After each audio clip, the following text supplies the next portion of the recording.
Assalamualaikum warahmatullahi wabarakatuh. Sahabat kata baik yang dirahmati oleh Allah, hari ini, Masya Allah, ini bagi saya mungkin kalau kata orang awam sebagai sebuah dejavu ya. Saya kedatangan sahabat sekaligus senior saya di pesantren, sekaligus di ilmu pasti ya. Tanah Kaldi. Enggak lah Ustaz. Antum senior di ilmu dan di umur ya. Dan beliau ini Masya Allah ya, bertemu sama saya hanya 2 tahun di pesantren dulu. Kemudian terakhir kita pisah 2005 ya. 2005. Kemudian lama nggak berjumpa. Kemudian kita berjumpa lagi di tahun 2015. Oh, 10 tahun tuh. 10 tahun. Pertemuan terasa reuni. Pertemuan terasa reuni. Masya Allah. Dan setelah tahun 2015 itu saya coba cari-cari informasi tentang beliau ini ya. Sempat dengar melanjutkan pendidikan, tapi saya cari media sosial apa gitu ya, kok kayak nggak menemukan gitu. Kemudian Allah pertemukan kembali sekarang tahun 2026. Bias 25 ketemunya kemarin di akhir. Ketemu di 2025 akhir. Berarti 10 tahun lagi Ustaz ya? Ya, 2 kali 10 tahun. Masya Allah, 2 kali 10 tahun. Dan akhirnya 2026 baru duduk bareng lagi. Dan akhirnya 2026 Allah berikan nikmat untuk saya bisa bertemu lagi dengan sahabat lama saya. Ahlan wa sahlan Ustadz Himban. Ahlan wa Masya Allah. sahlan Ustaz Hulaifah. Alhamdulillah sehat Ustadz.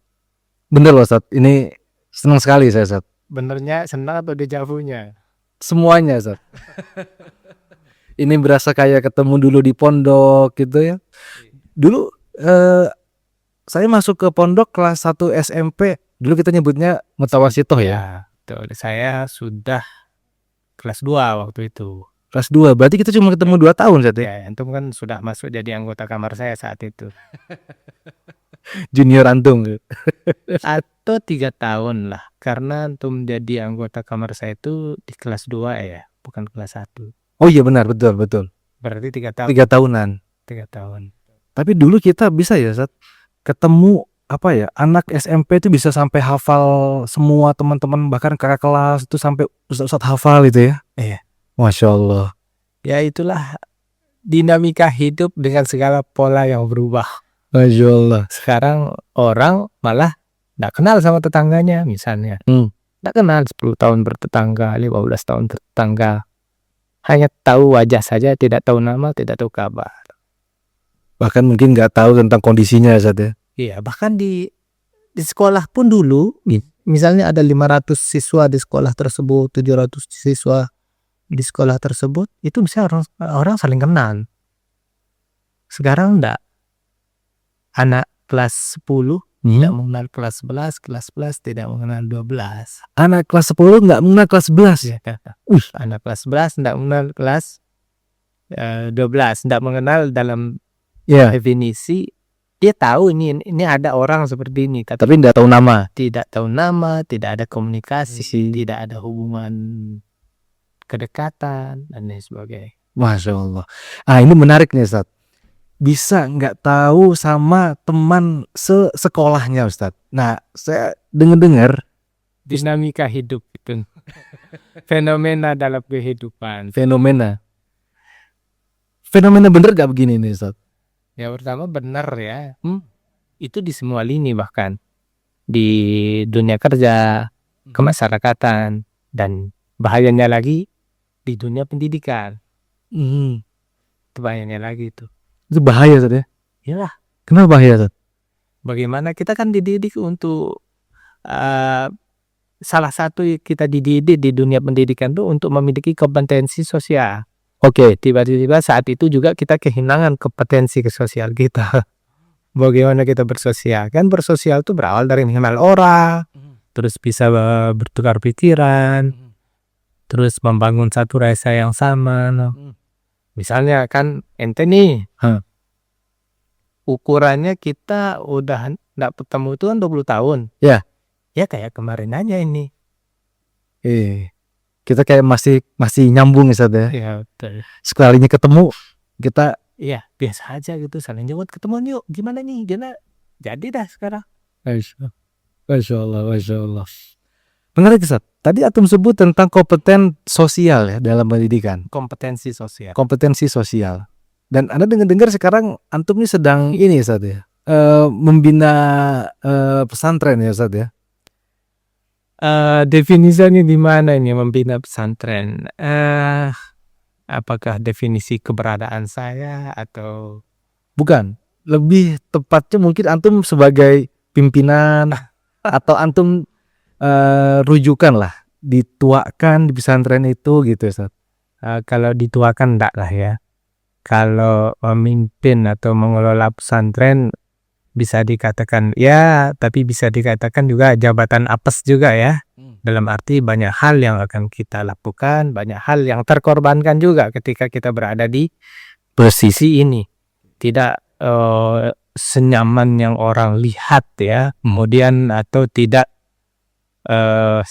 sehebat yang orang lihat, banyak hal pokoknya ya, banyak hal yang perlu dibicarakan dalam dunia pendidikan itu. Termasuk untuk diri kita sendiri, keluarga kita dan lain sebagainya. Untungnya dinamika pendidikan itu dan efek-efeknya itu terus dia berjalan, ini berubah. Itu enak kalau dibicarakan itu. Janganlah bicarakan status saya sedang memimpin kayak apa, tapi ya lebih enaknya kita bicarakan tuh justru adalah dunia pendidikan itu sendiri, kemudian apa efeknya pada diri kita, keluarga kita, dan masyarakat kita. Ya Ustaz. Tapi jujur ya Ustaz, dengan tadi di awal Ustaz sampaikan tentang masalah kompetensi sosial, itu mencerminkan memang antum ini sepertinya memahami betul pendidikan Ustaz. Karena mungkin sebagian masyarakat melihat pendidikan itu sebatas nilai-nilai di rapot, atau bahkan ada yang menjadikan tujuan daripada pendidikan itu sampai bisa bekerja Ustaz. Dia bahkan mengabaikan tadi yang Ustaz sampaikan, kompetensi sosial. Nah, mohon maaf Ustaz, tadi sebut sedikit status antum di pendidikan tadi ya. Ini intinya itu sebenarnya saya mau bertanya nih Ustaz, bagaimana nih Ustaz pendidikan ini Ustaz? Setelah antum berkecimpung di pendidikan itu ya, dan sempat disepil tadi di awal, itu menarik ya, kompetensi sosial. Karena kita suka luput Ustaz. Anak harus bisa ini, bisa itu, tapi iya betul ya, dia nggak bisa berkomunikasi, Nggak bisa bergaul, nggak bisa bergaul, nggak bisa memahami orang, memahami kondisi, memaklumi orang, memahami waktu. menerima. Ya Allah, betul Ustaz. Gimana Ustaz pendidikan itu Ustaz? Kalau dikatakan tahu betul, enggak sih. Hanya untuk katakan ini berarti antum tahu betul nih, enggak.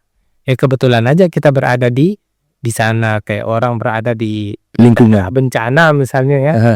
Dia bukan berarti orang yang memiliki background tentang kebencanaan, enggak. Dia memang kebetulan ada di sana atau dikirim di sana sehingga sedikit tidak dia bisa bercerita dan berbicara tentang bencana dan bagaimana kondisi nyata dalam sebuah bencana. Kalau kita tarik di dunia pendidikan, sama kalau ahli dan bisa dikatakan tahu betul, enggak sih. Ya kebetulan aja saya berada di dunia itu, di dalam pagar itu, dinamikanya kita lihat, perubahannya kita lihat, terus bagaimana kita belajar dari dunia dinamika tersebut, dan menghadapi dan memilih sikap untuk dinamika tersebut. Itulah makanya saya bisa sedikit berbicara. Praktisi Ustaz. Bisa dibilang praktisi mungkin. Aduh, lebih berat dong kalau praktisi itu. Kebetulan ada di sana. Kebetulan ada di sana. Bagaimana Ustaz, dari sudut pandang Ustaz selaku orang yang kebetulan berada di dunia pendidikan itu ya Ustaz? Ya sadar atau tidak sadar, semua orang ingin memiliki atau mencapai hal terbaik lah ya.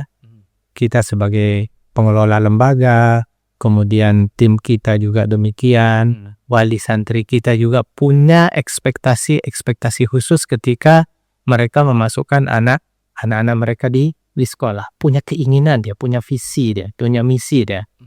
Tapi karena memang seringkali karena lemahnya kita di dalam memahami dinamika pendidikan itu sendiri, kita sendiri, mohon maaf nih ya, kita sendiri yang memiliki keinginan itu menjadi kendala pertama untuk anak-anak kita. Terus justru kita yang punya keinginan dan ekspektasi menjadi kendala pertama untuk anak-anak kita. Gimana itu Ustaz? Toh, misalnya Ustaz Hudzaifah nih ingin menyekolahkan anaknya di Abu Hurairah, pondok saya Di Lombok Ustaz. Lombok lah.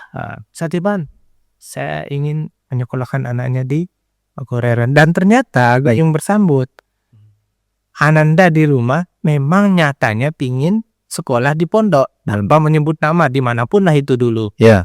Apa kata Ustaz Hudzaifah? Ya dah, sini nak, abi atau ayah atau apalah panggilannya akan sekolahkan di Abu Hurairah. Taram. Karena Tenang aja. Abi kenal sama odirnya. Dari sini sudah ada beberapa sisi dan urat saraf perjuangan anak itu sudah mulai hilang. Abi saya kenal Abu Hurairah. Oke. Keinginan nilai juang yang ada pada dirinya itu mulai berkurang. Insya Allah saya lulus kok. Belum lagi dia menghadapi hal-hal yang lain. Justru nanti ketika dia mau menghadapi dunia nyatanya di pondok nanti, ada masalah sedikit, dia tidak nanya ke gurunya, ke ustadznya, ke pengasuhnya, ke kepala sekolahnya. Siapa yang dia tanya? Abinya. Orang tuanya. Iya. Sedangkan di dalam pagar itu sendiri, orang tua mereka adalah ustadznya. Ya. Pengasuh Ustaz ya. Pengasuh itu adalah orang tuanya ya. Tuanya. Selama di pondok itu ya. Beda dengan orang tua yang di zaman dulu mungkin ya. Hmm. Betul-betul melahirkan para petarung itu. Mereka tidak pernah tahu apakah anak saya lolos atau tidak lolos. Yang tahu pokoknya begini cara berjuang. Ada kisah menarik ini. Contoh ya, siapalah yang tidak mengenal Khalid bin Walid radhiyallahu ta'ala. Ya, omongan kita apa sih ini? Tapi menarik Ustaz, jujur Ustaz. Iya. Anak sempat tersentil loh Ustaz dengan tadi katanya antum itu Ustaz. Gimana kisahnya Ustaz? Khalid bin Walid ini ya, kita tahulah dengan segala prestasi yang mentereng saat beliau bersama Rasulullah sallallahu alaihi wasallam. Beberapa sisi dari Khalid bin Walid itu harus kita ketahui. Termasuk Khalid bin Walid itu kan bukan termasuk orang yang pertama-tama masuk Islam. Ya. Yang kedua, Khalid bin Walid itu tidak keluar dari keluarga yang baik-baik saja hubungannya dengan Islam. Ayahnya Al-Walid bin Mughirah. Al-Walid bin Mughirah ini adalah salah satu petinggi Quraisy yang memiliki status sosial yang tinggi. Al-Walid bin Mughirah itu mewariskan, kalau kita pakai bahasa jalanan ya, mewariskan 3 hal untuk Khalid bin Walid beserta saudara-saudaranya. Yang pertama harta, karena memang dia berada. Tahta, ya karena memang status sosialnya yang tinggi. Dan yang ketiga, Wanita. Ini pikiran antum. Bukan ya. Bukan. Ini terjebak dinamika. Harta kan biasanya harta, tahta, wanita gitu. Ya, Ini bukan ya. Bukan. Yang ketiga itu kebencian kepada Rasulullah sallallahu alaihi wasallam. Antum bisa bayangkan, 1 dari 3 warisan ini adalah benci Rasulullah. Tapi takdir berkata lain. Justru beliau menjadi salah satu orang terdekat Rasulullah sallallahu alaihi wasallam yang langsung dipuji oleh Rasulullah sallallahu alaihi wasallam, itu menandakan sebuah kedekatan. Tapi apakah karena background Khalid bin Walid yang memiliki status sosial yang tinggi, kemudian harta yang berlimpah, kemudian Khalid bin Walid dikasih karpet merah oleh orang tuanya, sudah nanti abi yang urus, nanti abi yang usahakan, nanti abi yang hubungi. Khalid bin Walid ini ya belajar hidup layaknya pemuda biasa saat itu. Belajar memanah, belajar berkuda, belajar memainkan pedang, belajar kepemimpinan dan sebagainya. Sehingga seperti inilah hasilnya. Ketika beliau masuk Islam, semua keahlian yang beliau dapatkan dari jalur keturunan ada, dari jalur usaha ada, dibawa ke Islam, bermanfaatkanlah dia. Antum bisa bayangkan kalau Khalid bin Walid dikasih karpet merah, semua diurus, nggak akan seperti ini Zat. Nggak seperti ini, nggak bisa apa-apa. Nah susahnya kita, yang kita takutkan, Ustadz Hudzaifah nih seorang ustadz nih, dengan segala kemudahannya. Akhirnya segala sesuatu yang diinginkan oleh Ananda di rumah diberikan melalui jalur kemudahan tadi. Boleh bisa untuk, tapi jangan pernah tinggalkan skill dasarnya. Bagaimana dia mendapatkannya dan bagaimana dia mempertahankannya melalui jalur apapun itu. Jangan sampai gara-gara segala sesuatu didapatkan mudah oleh anak kita, akhirnya berdoa pun enggak dia. Oh, iya benar. Berdoa pun enggak. Jadi rasa bergantungnya sama Allahnya bahkan hilang. Ya. Jadi udah ada ayah saya, ada abi saya. Mau beli ini ya itu udah. Mau masuk sekolah ini ya udah. Nggak ada duit. Dulu di zaman-zaman saya masih bocil lah dulu ya. Coba lihat. Dulu mau kuliah di mana? Tadinya sih mau di Madinah, Ustaz. Oke. Sama nasib kita. Nggak pernah lulus. Tapi antum lebih beruntung, Ustaz. Akhirnya Kelipia kan ya. Alhamdulillah, Ustaz. Masih ingat nggak bagaimana usahanya, bagaimana doanya, bagaimana persiapannya? Masih, Ustaz. Sampai sekarang. Alhamdulillah. Seandainya Ustadz Hudzaifah memiliki koneksi sana sini, apakah ada sisi-sisi perjuangan yang tadi di Ananda? Seandainya oleh Ustadz Hudzaifah bilang, ya sudah nanti Ustadz Abi hubungi pimpinannya, Abi ada nggak itu? Nah. Ya, Ayat itu. ya. Menarik ini, Ustaz. Betul, Ustaz. Ya anggap aja omong kosong. Enggak, ini bagus, Ustaz. Ini kalam zahab ini, Ustaz. Tapi gini, Ustaz, pertanyaannya sekarang. Maksudnya kita ngomong tuh harus rencanakan benar-benar nih biar tak sana kemari gitu. Enggak, ini bagus, Ustaz. Ini irtijali jadi malah bagus ini, Ustaz. Oke. Mungkin terkait tadi, Ustaz ya. Kan kadang orang tua itu memudahkan anak karena rasa sayang, Ustaz. Tahu. Gitu, Ustaz ya. Iya. Tapi ketika sayang itu berlebih, malah akhirnya menjadi racun buat anak ya, Ustaz ya. Mematikan insting berjuangnya tadi ya. Iya. Artinya begini Ustadz Hudzaifah. Sayang tuh boleh, memberikan kemudahan itu juga baik pada anak-anak. Masa iya kita pelit kepada anak kita, masa iya kita tidak permudahan anak kita. Betul. Tapi jangan sampai kita melupakan skill dasarnya. Nah, Contoh misalnya, oke. apakah sama singa yang terlahir di hutan dengan yang terlahir di penangkaran atau di sirkus? Beda. Makanannya sama, seleranya tidak berubah, genetiknya nyambung, tapi skillnya yang Berbeda. berbeda. Coba lepas singa yang terlahir di penangkaran dan di hutan, di hutan, apakah bisa dia cari makan? Iya. Jangan-jangan dia sudah tidak punya lagi insting untuk gigit orang, untuk dia makan. Jangan-jangan sih, walaupun tetap aja ada yang gigit orang. Tapi kucing juga ada yang berubah fitrahnya, Ustaz. Dia makan tempe tikus lewat dia diemin itu, Ustaz. Iya, udah berantem lagi nih. Udah berantem lagi, Ustaz. Berbungkusan makanan. Masya Allah, Ustaz. Menarik sekali, Ustaz. Ini menarik sekali, Ustaz. Artinya kita orang tua harus bisa menjaga skill dasar anak itu jangan sampai rusak oleh kemudahan. Iya. Jangan sampai. Skill dasar itu apa, Ustaz? Bisa diperjelas, skill dasarnya itu apa, Ustaz? Skill dasarnya itu belajar bagaimana mendapatkan sesuatu, bergerak ya. Kemudian bergerak. Ketika dia sudah dapat, bagaimana dia mempertahankannya, entah melalui ikhtiar duniawinya atau ikhtiar ukhrawinya. Doa tadi ya, Ustaz ya. Semuanya, bahkan pahala saja perlu dipertahankan, apalagi skill-skill tersebut. Makanya ada konsep syirik, ada konsep riya, yang itu adalah membatalkan pahala. Ya. Menarik ini, Ustaz. Masya Allah ini, Ustaz. Oke. Pendidikan ya, Ustaz ya. Nah, terkadang begini, Ustaz ya. Setelah sebagian kita tahu ya, Ustaz, ternyata memang di Islam juga kita secara tidak langsung tersirat, kita jangan memudahkan anak-anak kita ya, Ustaz ya.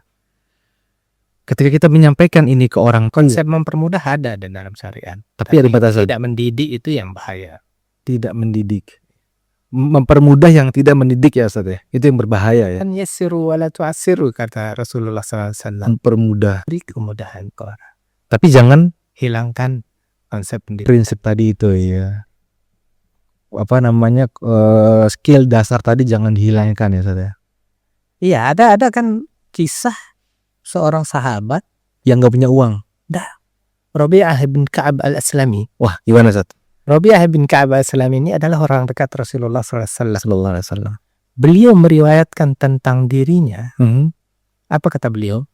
Kuntu abitu ma'a Rasulillah sallallahu alaihi wasallam. Fa'ataituhu biwudu'ihi wa hajatihi. Aku itu termasuk orang yang dekat dan bisa tinggal bersama, dekat dengan Rasulullah sallallahu alaihi wasallam. Dan saya juga yang membawakan beliau air wuduknya dan kebutuhan-kebutuhan yang lain. Suatu saat, apa kata Rasulullah ke beliau? Ya Rabi'ah, san. Wahai Rabi'ah, minta. Apa kata Rabi'ah? Ini cakep nih. As'aluka murafaqataka fil jannah. Saya minta agar bisa tetap dekat bersamamu di surga. Walaupun dengan posisi ini sudah bawa air wudhu, bawa hajat-hajat yang lain, kebutuhan yang lain. Yang penting dekat. Yang penting dekat. Bilang aja mau masuk surga. Gitu kan? Iya. Apakah Rasulullah mengatakan, iya langsung, oh bisa. Nanti saya doakan. Rasulullah mengatakan, aw ghairu dzalik, ada yang lain? Qala huwa dzak. Tidak ada yang lain Rasulullah. Sudah. Buat saya seperti ini kondisi kita di surga nanti.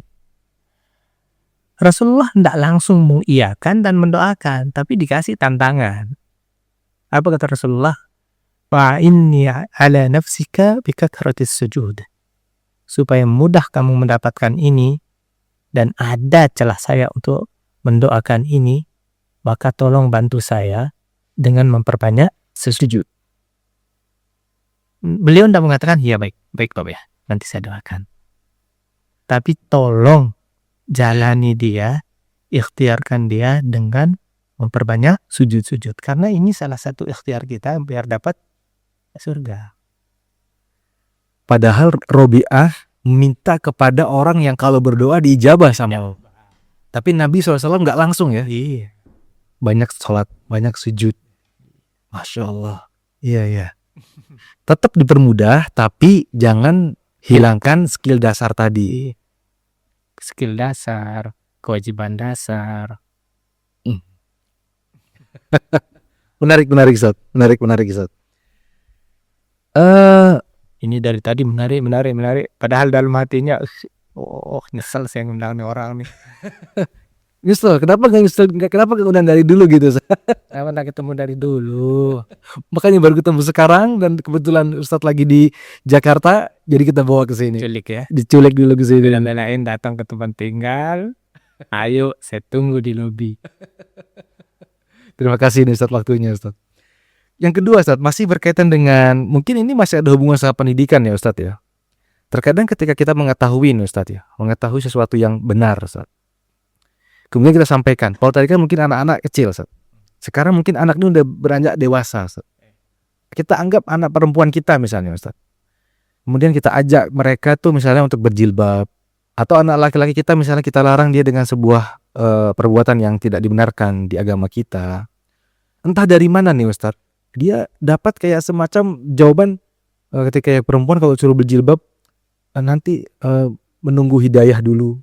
Atau bahkan ada mungkin yang kita ajak untuk dia sudah mampu secara waktu dan harta gitu ya untuk pergi haji atau umroh. Haji lah yang rukun Islam ya. Sudah mampu nih Ustaz. Belum dapat hidayah gitu Ustaz.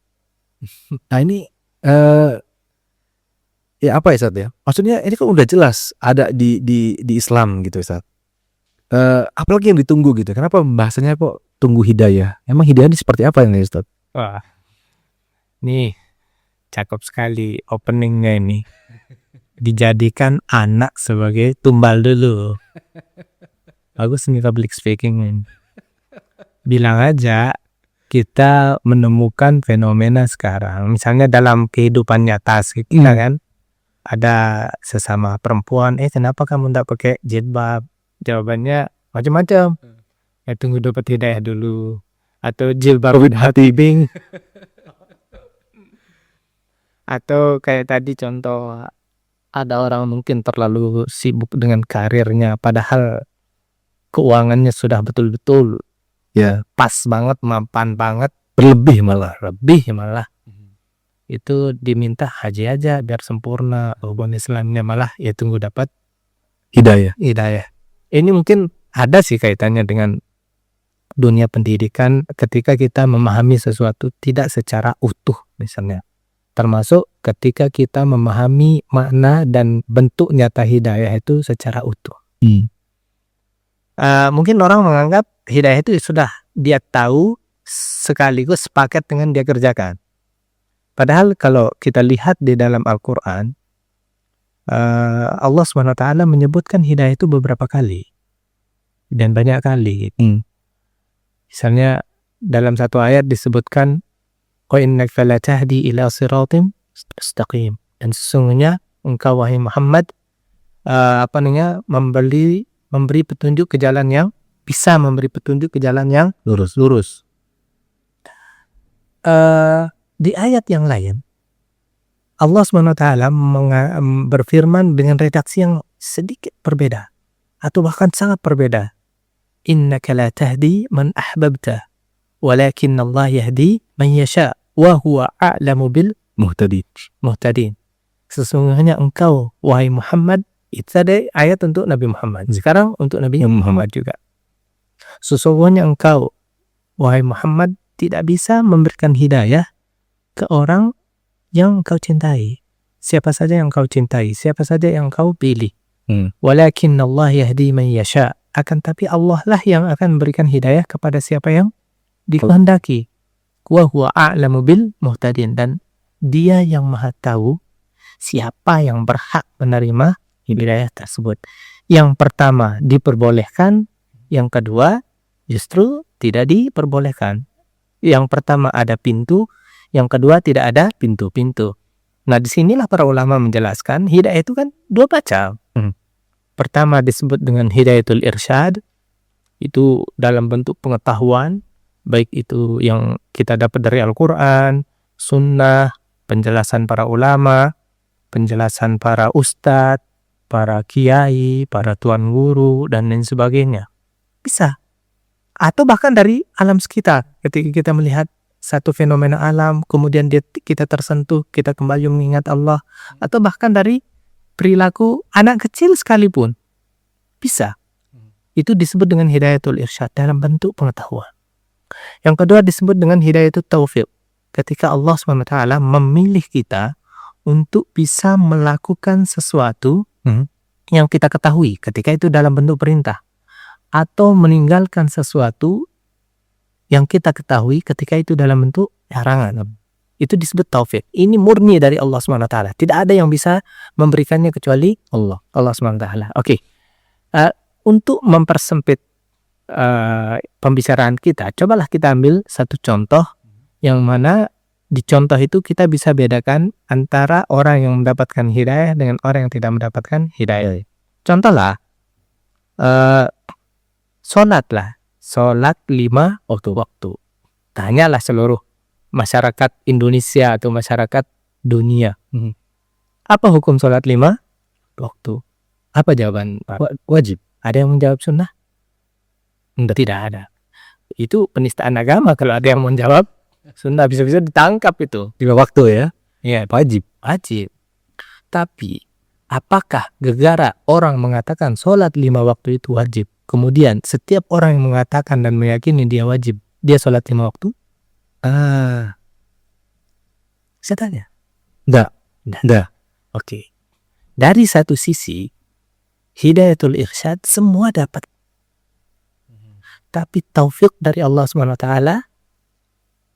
tidak semua dapat. Ya sama juga dengan ibadah-ibadah yang lain. Bahkan bisa jadi kita boleh berbicara tentang kita itu wajib berakhlak yang baik, kita itu wajib begini, wajib begitu. Tapi apakah ketika kita banyak berbicara tentang akhlak yang baik, kita sudah bisa berakhlak yang baik? Anggaplah puasa, misalnya puasa ini paling banyak. Ya. Puasa secara naluriah, secara fitrah, banyak hukum puasa itu sudah diketahui oleh masyarakat. Contoh, puasa nggak boleh orang gibah, nggak boleh orang kongko-kongko terus bicarain orang atau melakukan hal-hal yang ini atau berdusta, Lihat yang haram, lihat yang haram misalnya kan. Kemudian apalagi itu diulang-ulang di kultum, di pengajian, man lam yada' qawla zur wal 'amala bihi falaysa lillahi hajatun fi ay yada'a ta'amahu wa syarabahu. Barang siapa yang belum bisa meninggalkan dusta atau melakukan segala sesuatu yang berbasis dusta atau mungkar, maka sungguhnya Allah tidak butuh kuasa orang yang seperti ini. Ada yang tidak tahu karena ini? Tidak ada. Secara fitrah orang tahu, secara naluri orang tahu. Buktinya apa? Ketika ada orang melaksanakan puasa sunnah, kemudian di sampingnya ada orang yang sedang kumpul-kumpul, teman kumpul-kumpul, sedang gibah kayak gosip, masa iya ngegosip di depan orang berpuasa. puasa kan itu secara naluriah dapat sudah. Ya. Tapi ketika kita semua sedang berpuasa, sekuat apa dan sehebat apa kita menjaga puasa kita. Nah, disinilah hidayatul irsyad boleh ada, tapi hidayatul taufik Belum tentu ada. Termasuk orang-orang yang kalau bahasa sekarang ya, bahasa kekinian tuh hijrah lah. Hijrah. Mulailah dia berubah dari kehidupan malamnya, dari kehidupan gelapnya. Kemudian dia tinggalkan segala kehidupannya, Masa lalunya itu. terus kemudian dulu dia mengatakan, dulu sebelum kita dapat hidayah kita begini, sekarang sudah dapat hidayah kita begini. Apakah perkataan itu valid? Ya tidak valid, tidak ada sisi validnya, ada juga sisi tidak validnya. Buktinya ada orang justru saat dia berhijrah, di saat itu dia malah jadi akhlaknya ya Allah semakin buruk dia. Tidak bisa menghargai orang lain. Tidak bisa menjaga lisannya. Betul dari beberapa sisi dia sudah mulai berubah. Tapi tidak serta-merta ketika kita berubah di satu atau dua sisi, kita jadi kebal hukum. Boleh menghina orang, boleh merendahkan orang, menganggap remeh orang, dan lain sebagainya. Ya, kembalilah kita perkataan yang tadi. Tunggu dapat hidayah. Ya, kita sudah dapat hidayatul irsyad tentang hijab. Kita dapat hidayatul irsyad tentang Puasa, menjaga kita sudah lisan. dapat hidayatul irsyad tentang hal-hal yang lain. Tinggal taufik dari Allah itu yang kita ikhtiarkan dan kita kejar. Apakah kita tunggu supaya terpilih? Enggak, kejar dia. Harus diusahakan. Iyalah, misalnya ada air minum di depan kita nih ya, walaupun sekarang enggak ada. Ada air minum di depan kita, kemudian ayo diminum. Kalau memang rezeki dia akan masuk, kalau dia bukan rezeki dia tidak akan masuk gitu. Enggak juga ya. Harus diambil. Diambil saja, Enggak, diangkat, setelah itu buka mulut. mulut, Iya. masuk.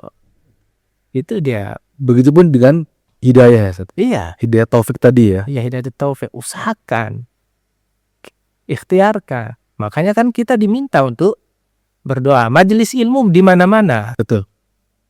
Apakah kita cukup dengan berdoa saja? Ini cakep nih, kalau misalnya banyak orang juga salah paham tentang konsep tawakal. Tapi nanti di pertemuan berikutnya. Boleh. Jangan 10 tahun lagi. Mudah-mudahan berikutnya hanya jaraknya 10 hari mudah-mudahan. Itu dia. Oke, Ustaz.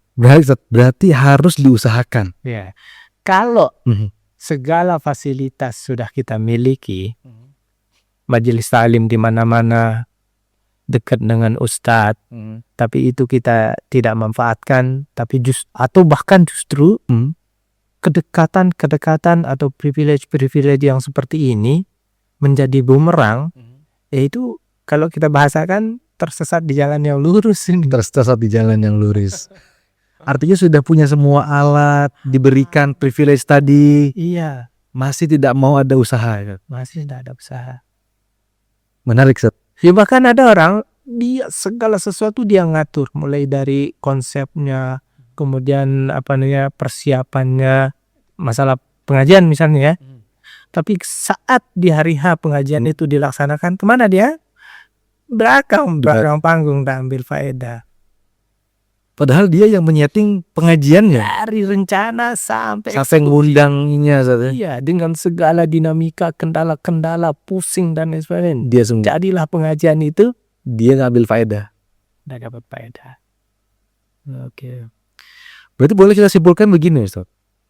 Poinnya adalah tentang bagaimana ketika kita mendengar sebuah perintah itu harusnya itu membuat diri kita dulu untuk melakukannya ya Ustadz ya.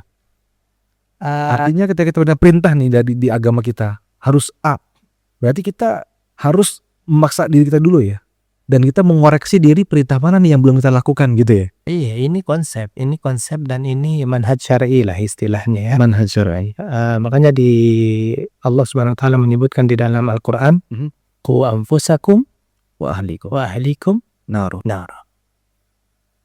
Tapi yang kita lakukan kebalik. Ini kan perintahnya jaga diri kalian Diri kalian dan satu keluarga dan kalian keluarga kalian dari api neraka. api neraka. Gimana pun caranya, gimana pun teknisnya.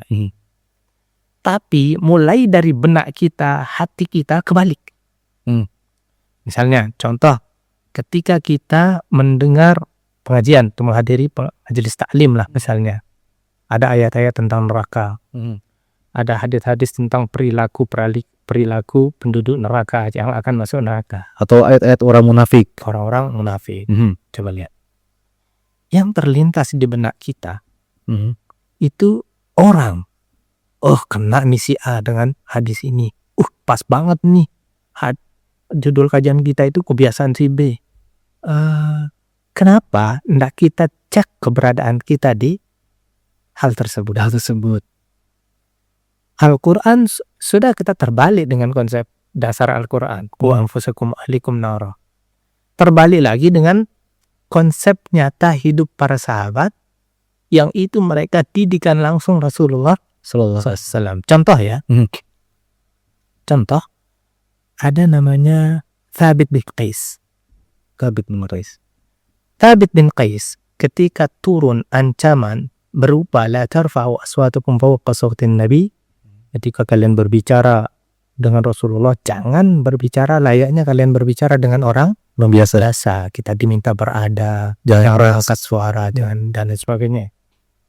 Dan di sana setelah ayat itu kan ada ancaman, bahwasanya pahala kita akan hilang tanpa kita sadari. Thabit bin Qais setelah turun ayat ini, dia hilang dari peredaran kalau bahasa sekarang. Sampai-sampai disebutkan di dalam sebuah riwayat, iftaqadan Nabi sallallahu alaihi wasallam. Rasulullah sampai merasa kehilangan, ini orang kemana? Thabit di kemana? Ya, sampai diumumkan. Kemudian ada seorang sahabat yang mengatakan, ana a'lamu laka ilmahu, saya akan bawa kabarnya ya Rasulullah. Pergilah orang tersebut mencari Thabit bin Qais. Dan ternyata terlihat Thabit bin Qais di rumahnya sedang matuk-matuk kepalanya karena depresi. Kenapa saat depresi? Ditanya, syar katanya. Jawabannya hanya satu kata, syar. Jelek Pokoknya. maksudnya gimana? Karena beliau merasa ayat ini turun untuk orang seperti dirinya atau untuk dirinya. Memang kenapa dengan beliau Ustaz? Suaranya keras. Dia itu khatib, orator. Ketika ada perang, kan dulu kebiasaan tuh kalau ada perang, ada khatib atau orator yang minta berbicara. Dan memang volume berbicaranya seperti itu. Tinggi suaranya.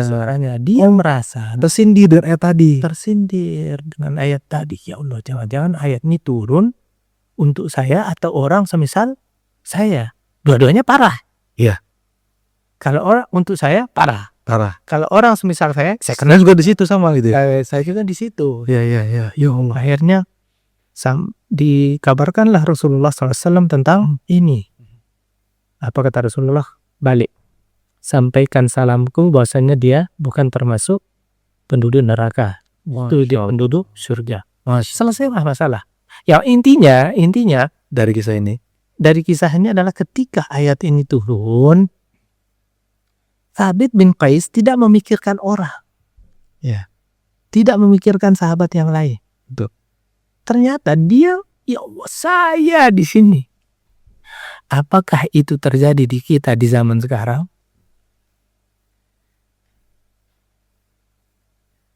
Saya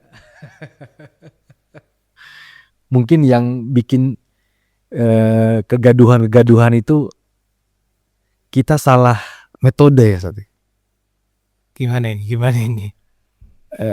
Nasihat-nasihat Ustadz, nasihat-nasihat yang berkaitan dengan agama, sebagian kita itu justru malah bukan seperti sahabat Thabit, tapi malah tadi yang Ustadz bilang, kekeliruan tadi.